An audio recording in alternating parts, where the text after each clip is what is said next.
say, dance for me, dance for me, dance for me, oh, oh. I never seen anybody do the things you do before. 안 돼!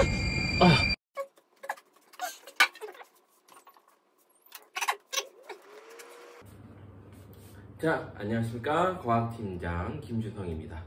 오늘이 이제 마지막이에요. 오늘은 조금 다른 이야기를 좀 해볼까 해요. 일단 오늘 영상 마지막에는 첫 번째 우리가 꼭 확인하고 가야 되겠어.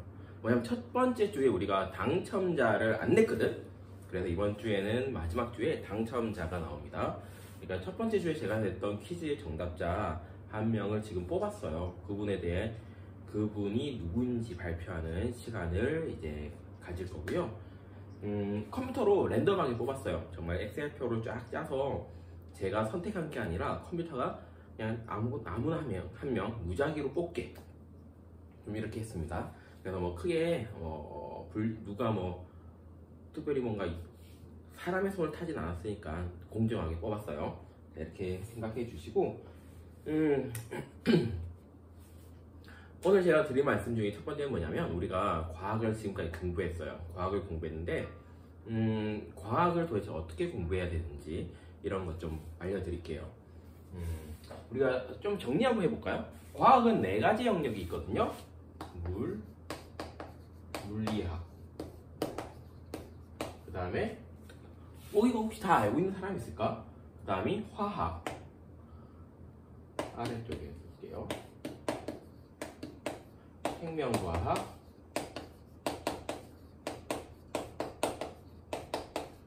지구과학. 자, 이렇게 4개의 영역이 있어요.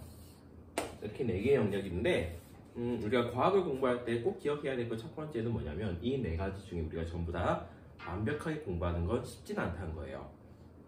수학하고 좀 다른 것 같아요. 수학은 여러분들 그냥 고등학교 가서 마지막에 수능 치기 전에 고2, 고3 되기 전까지는 그냥 쭉 따라가시면 되거든요. 근데 과학은 조금 달라요. 이게 여러분들이 전부 다 4가지를 다 열심히 하는 게 아니라 4개 중에 한 2개나 3개 정도를 선택하셔서 수업을 진행하게 됩니다. 물론 중학교 때까지는 차이가 없게 되는데요. 근데 고등학교 가게 되면 많이 달라집니다. 많이 달라지고요. 그래서 이것 중에 내가 몇 가지를 선택해서 공부를 하게 돼요. 물론 전부 다 선택하는 친구도 있어요. 가령 나는 특별한 좀 고등학교를 가고 싶다. 혹은 그럴 수 있죠. 나는 서울대나 고려대, 연대 이런 흔히 좀 좋은 대학교를 한번 가보고 싶다. 그럴 경우에는 4개를 다 선택하는 경우가 나옵니다. 아무래도 그게 좀 더 유리하긴 하거든요. 대학 갈 때. 그래서 4가지를 다 선택하기도 하는데 보통은 3개를 선택하는 게 좀 많은 것 같아요. 학생마다 좀 달라요. 다른데 각 과목마다 특징이 좀 있어요. 일단은 물리하고 화학을 기준으로 쭉 나눠볼게요. 나눠보고요. 물리하고 화학은 어떤 특징이 있느냐? 이거는 흔히 얘기해서 암기가 적어요. 암기가 적습니다. 그리고 암기보다는 뭐가 위주가 되냐? 논리가 위주가 됩니다. 자, 볼게요. 우리가 주기율표 외웠죠? 물론 이제 암기가 필요는 해요. 우리가 이거를 착각하시면 안 돼요. 여러분들이 과학을 선택하실 때 나는 암기를 잘 못해. 그래서 나는 사회나 이런 건 아닌 것 같고 난 과학자를 해야 될 것 같아. 이렇게 얘기하시는 분들이 있는데 매우 잘못된 생각이에요. 자, 여러분들 몸은 왜 그렇게 생겼나요? 여러분 몸에는 어떤 구조가 있죠? 이건 왜 팔이죠? 그러니까 팔이라고 이름 붙였죠. 이게 팔이라는 걸 알고 있어야 합니다. 마찬가지로 우리가 화학할 때도 기본적으로 주기율표나 이런 것들 큰 틀은 다 외우셔야 돼요. 근데 그 외우는 암기량이 결코 적진 않습니다. 가끔가다 이런 생각들을 하세요. 나는 좀 이과적인 것 같아. 나는 사회나 국어 이런 것보다는 수학이 훨씬 더 좋아. 나는 외우는 거 너무 못해. 그러면 나는 이과를 가서 과학을 해야 되겠어. 잘못됐습니다. 뭐가 잘못됐냐? 그 친구는 이과 와도 공부 못할 거예요.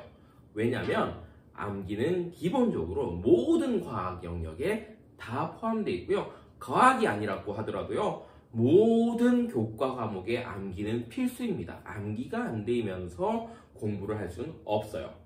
그래서 암기는 기본적으로 다 하셔야 되는데 암기의 비중의 문제겠죠. 자, 한번 설명을 드려볼게요. 화학은 일단 뭐 대충 아셨을 것 같은데 우리가 역사 한번 해볼까요? 자, 신미양요라는 게 예전에 있었다고 합니다. 혹은 미국하고 우리나라가 한번 싸운 적이 있어요. 근데 왜 싸웠죠? 거긴 역사적인 배경이 있긴 하죠. 왜냐면 미국에서 우리나라에 왔거든요. 와서 야 너네 좀 우리랑 교육 좀 해볼래? 이렇게 했는데 사실 그게 좀 약간 강압적으로 했어요.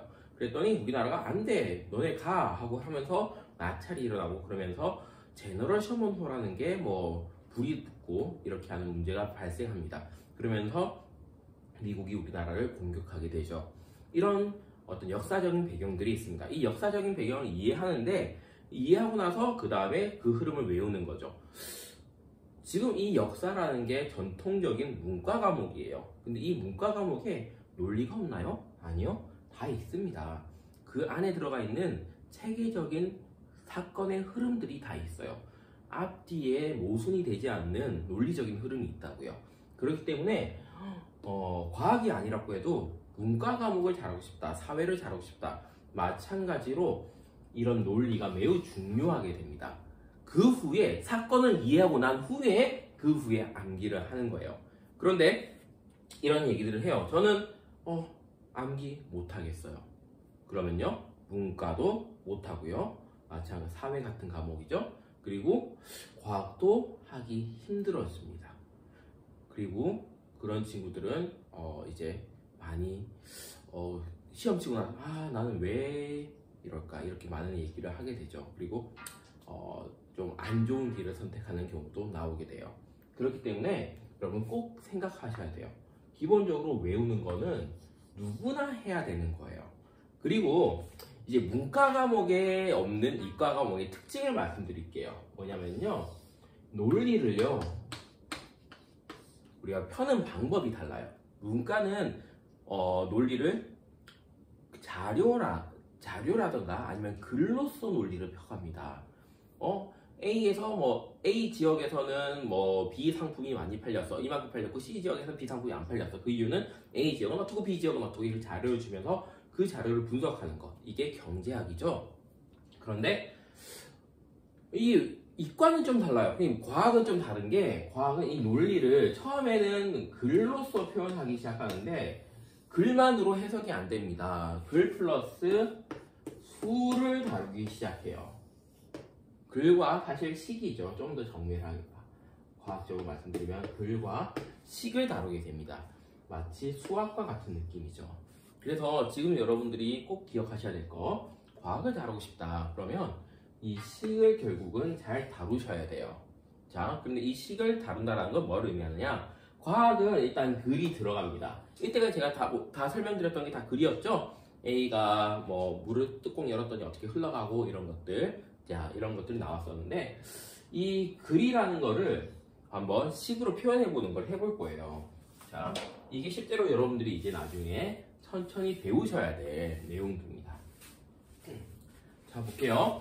우리 어떤 거냐면 여기다 이렇게 이런 물통을 놔둘게요. 물통을 놔두고요, 여기다가 얼음을 이렇게 하나 올려두겠습니다. 이거 얼음이에요, 얼음. 자, 그러면 이 얼음이 녹은 후에는 물의 수면은 어떻게 변할까요? 인 거예요. 정답은 수면의 변화가 없다입니다. 자, 물론 온도가 같을 때 얘기지만 수면의 변화가 일어나지 않아요. 집에 가서 한번 실험해 보세요. 이제 실제로 물컵에다가 물을 담가 두고 여기 얼음 띄워놓고 여기 물의 수면 있죠? 얼음 높이 말고 물이 있는 위치에 펜으로 살짝 그어 놔보세요. 그 얼음 딱 다 놓고 나서 그리고 그 높이의 변화가 있는지도 확인해 보세요. 없습니다. 자, 그게 왜 그런지 이제 설명을 드릴게요. 자, 이거 좀 어려울 수 있는데요, 이거는 지금까지 배웠던 것들의 총정리이면서 실제로 여러분들이 앞으로 해 나가야 될 과학의 영역이구나, 그리고 과학이 결국 수학과 다를 바가 없구나 라는 걸 이해를 해 주셔야 된다는 거죠. 자, 여기 볼게요. 우리가 중력이란 걸 배웠습니다.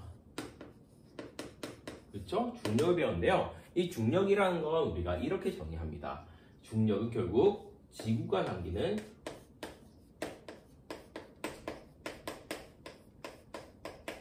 힘 이렇게 정의가 되고요. 이 힘이라는 건 어떻게 정의되냐? 힘은 질량 곱하기 가속도다.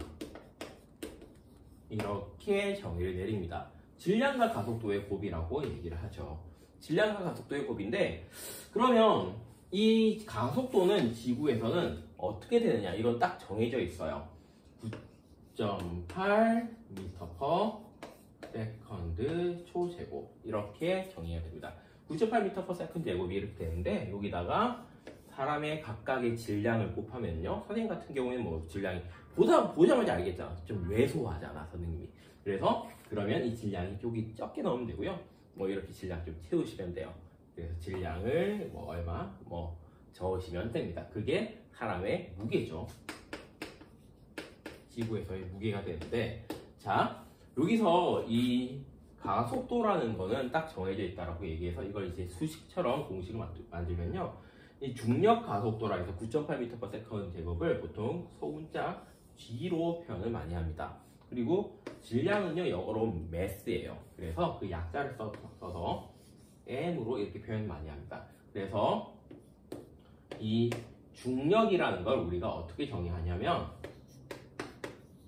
중력을 질량 곱하기 G, 중력 가속도다. 중력이 무게라고 얘기했지? 무게, mg 이렇게 외우시면 돼요. 중력은 mg다, 무게다, 이렇게 외우시면 됩니다.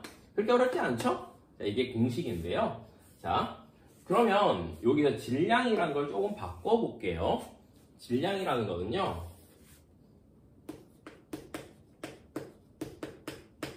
실제로 뭐랑 관련이 있냐면요, 부피와 밀도와 밀접한 관계를 가지고 있습니다. 자, 이거는 우리가 이미 배웠어요. 밀도라는 거는 우리가 밀도를 어떻게 외우라고 했죠? 즙, 이렇게 외우라고 했죠. 밀도는 즙이다. 그래서 좀 정리해보면 부피분의 질량이더라, 이렇게 정리가 됩니다. 이렇게 정리되는데, 이거 분수잖아요. 그러면 분모를 옆에 넘겨줘도 되겠죠? 그렇게 하면 이게 밀도 곱하기 부피가 질량이 됩니다. 이렇게 되는데요. 그러면 저 중력을 한번 바꿔볼까요? 중력이라는 건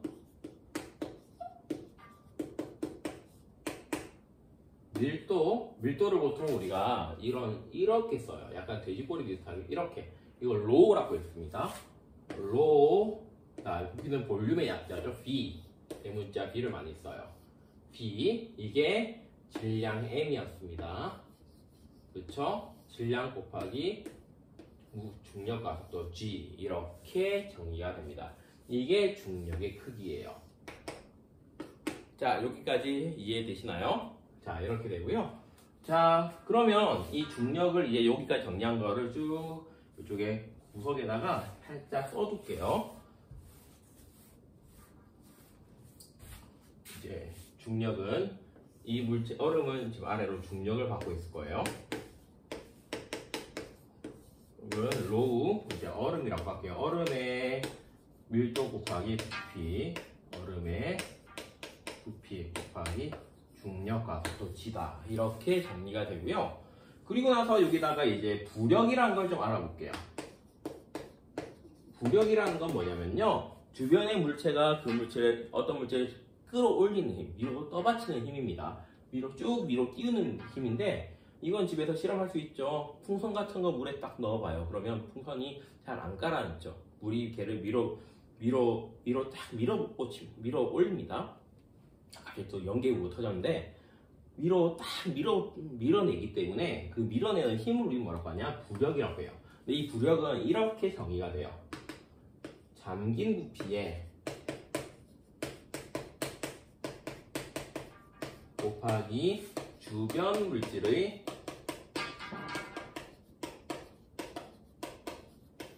밀도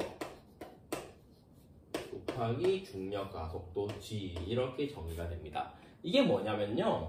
이거 봐봐요. 여기 이렇게 있는데 여기다가 풍선을 이렇게 담궜죠. 그쵸? 풍선 담그면 풍선이 받는 이 부력은 풍선의 부피가 만약에 물이라면 물이 딱 풍선 모양만큼 물이 딱 그만큼 차 있다면 그 물이 어떤 무게를 가지고 있겠죠. 풍선 대신에 이 자리가 물로 채워졌을 때 그 물이 가지는 무게 무슨 말인지 이해돼요? 여기가 물로 꽉 찼다면 그 물이 가지는 주변에 있는 물이잖아요. 이 물이 여기를 채웠을 때 만들어지는 그 물의 무게가 우리가 부력이다라고 한다는 거죠.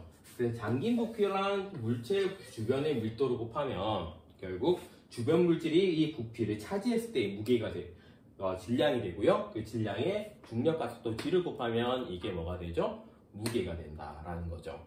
그래서 이게 부력이 됩니다. 그래서 이거를 지금 이 상황에 맞추면요. 부력은 로, 물, 주변에 있는 게 물이니까요. 주변에 물로 채워져 있죠. 물 곱하기 잠긴 부피, 전체 부피가 아니에요. 유리 요만큼 잡혔죠? 잠겼죠? 이 잠긴 부피 요만큼이에요. 요만큼. 물이 잠긴 부피.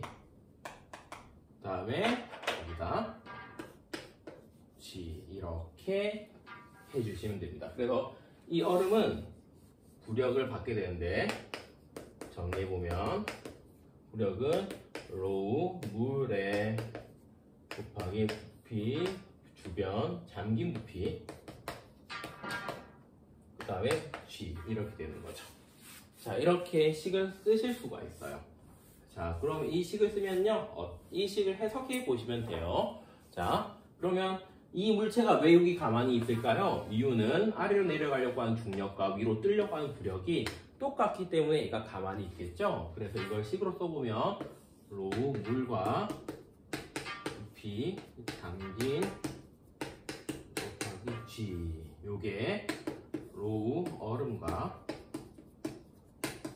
부피 얼음과 곱하기 중력 가속도 G랑 같다라는 걸 의미합니다. 그러면 이 G가 쑥쑥 없어져요. 그쵸? 양쪽에 똑같은 거 G가 곱해져 있기 때문에 얘는 지워버리면 돼요. 그러면 어떻게 되느냐? 물에 잠긴 부피만큼의 봐봐요. 이 얼음이 잠긴 부피만큼이 물로 됐을 때의 그 질량. 그 다음에 여기 이만큼 얼음의 질량이 같다라는 걸 의미합니다. 자, 말을 바꿔볼까요? 이만큼 질량이나 그렇죠? 이 얼음의 이만큼의 질량이나 그게 지금 여기 이걸 얘기해요. 이게 얼음 요만큼의 질량을 의미합니다. 그 다음에 이건 위에 건 뭐냐면 이 부피가 아래 잠긴 부피가 이게 물일 때 물로 되었을 때의 질량이에요. 두 개의 질량이 같다라는 거죠. 즉 얼음이라는 거 잘 생각해 보세요. 얼음은 물이 얼어서 된 거죠. 결국 이 물이 얼면은 물이 얼었다 그럼 질량은 같겠죠. 그렇죠? 물이 얼었다 같은 질량의 물이 10g이 얼면요 얼음 10g이 되는 거예요. 즉 물의 질량이나 얼음의 질량은 지금 같다라는 건 이만큼의 물이 얼어서 이만큼의 얼음이 되었다라는 걸 의미하죠. 그러니까 말을 다시 바꿔볼까요? 이만큼의 얼음이 녹으면 결국 이만큼의 물이 되기 때문에 녹아서 딱 이만큼 물이 되는 거예요.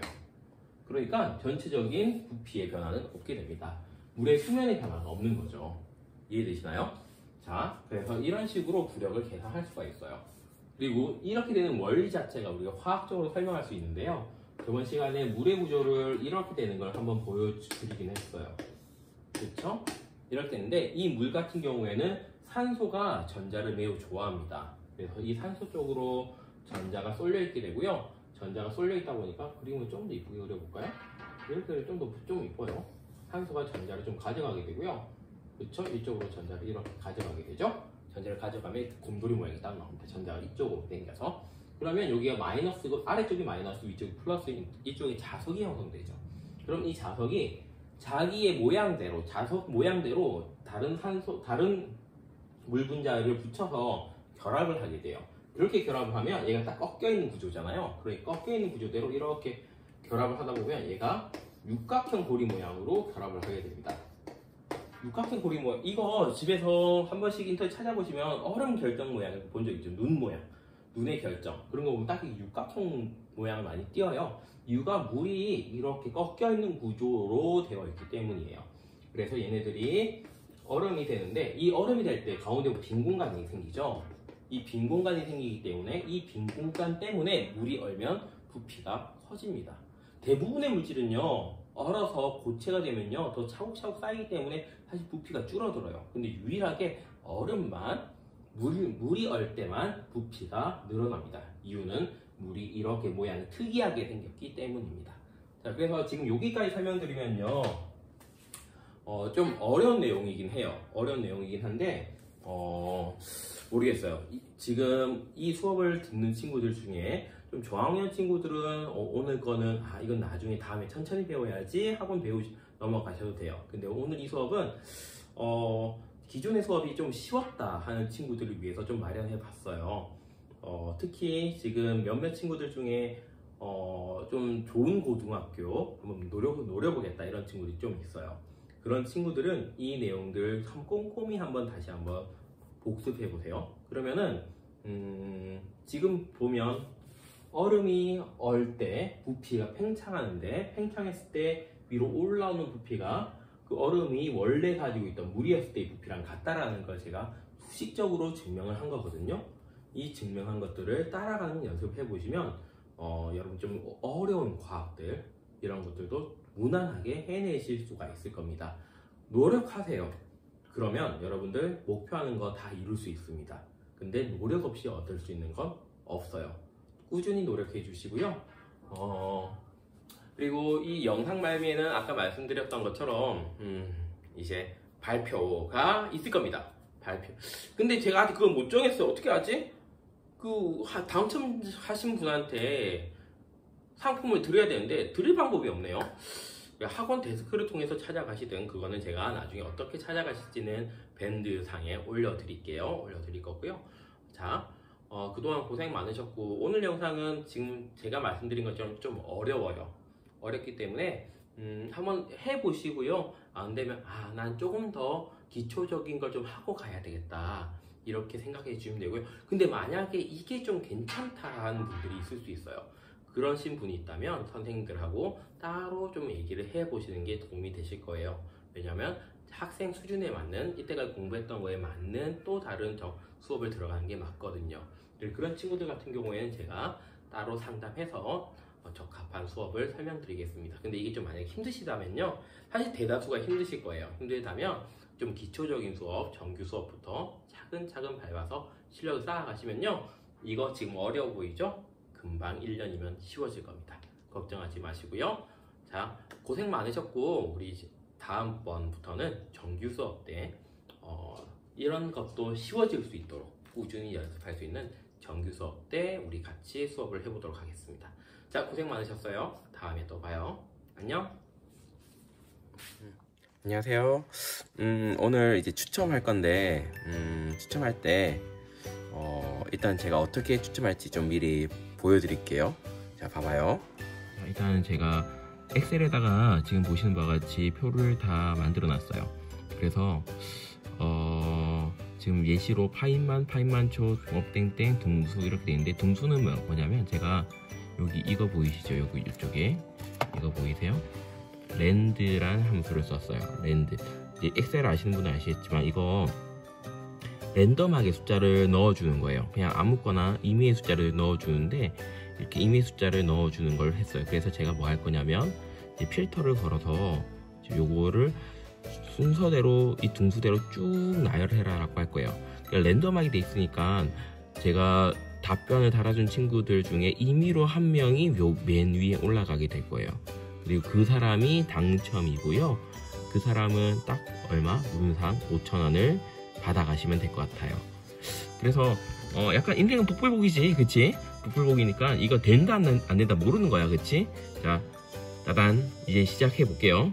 자, 이제 시작합니다. 자, 여기 클릭했어요. 클릭하고 하나, 둘, 셋, 짠!